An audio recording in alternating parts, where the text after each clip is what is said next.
Il est possible de combattre la puissance des ténèbres au milieu même des occupations journalières, en priant contre leur œuvre de façon particulière, à mesure qu'on les discerne. Peut-être cette prière consistera en une phrase très brève et cependant efficace. Ceci par exemple, Seigneur, détruis cette œuvre du diable, ou que Dieu ouvre les yeux de cet homme sur les séductions de Satan qui l'environnent. Il y a aussi une prière pour les autres qui est très particulièrement dirigée contre les mauvais esprits en eux.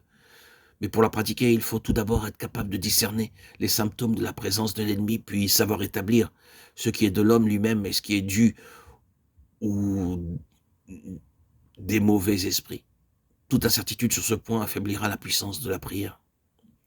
Si le combattant a quelques doutes concernant la provenance de certains détails, certaines caractéristiques indiquant généralement la dualité chez la personne pour laquelle il prie, il demandera alors que le ou les mauvais esprits présents soient exposés, manifestés pour que la victime connaisse la vérité et que lui-même puisse traiter directement dans la prière les causes exactes.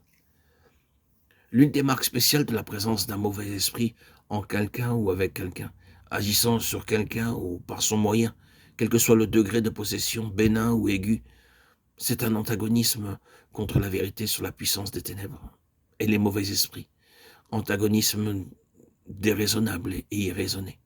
Un homme qui n'est pas touché par eux peut se livrer calmement à l'étude de ce qui les concerne, aussi librement qu'il s'adonne à toute autre étude. Il existe aussi chez ces personnes une résistance de la pensée ou de l'esprit à l'endroit de tel ou tel aspect de la vérité, qu'il s'agisse de vérités scripturales dont elles ont très particulièrement besoin ou de vérités sur leur expérience spirituelle ou sur elles-mêmes et leur action, vérités que les esprits de mensonge veulent empêcher qu'elles connaissent.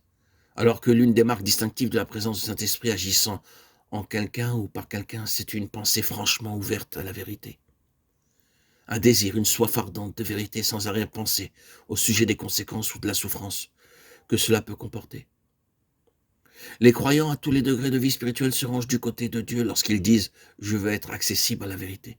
Et, ce faisant, ils permettent à l'esprit de vérité de faire son œuvre en eux. Le soldat de la prière veillera à ne pas confondre l'activité des mauvais esprits avec celle de leurs victimes. Leur activité est dans la personne, mais elle n'est pas de la personne, de sorte qu'il ne se laissera pas distraire de l'action directe contre eux en blâmant celui chez qui ils ont obtenu un accès. Le croyant qui cherche à aider quelques personnes possédées par les mauvais esprits doit être prêt à voir ceux-ci tordre dans la pensée de la victime, la vérité même dont elle a besoin pour sa délivrance. Ils dénatureront à ses yeux l'action de celui qui cherche à le secourir et veut la ramener à la liberté.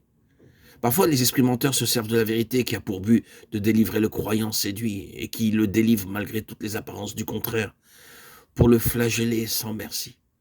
Le pauvre captif se sent alors positivement frappé, de coups aussi réels que si les lanières touchaient vraiment son corps.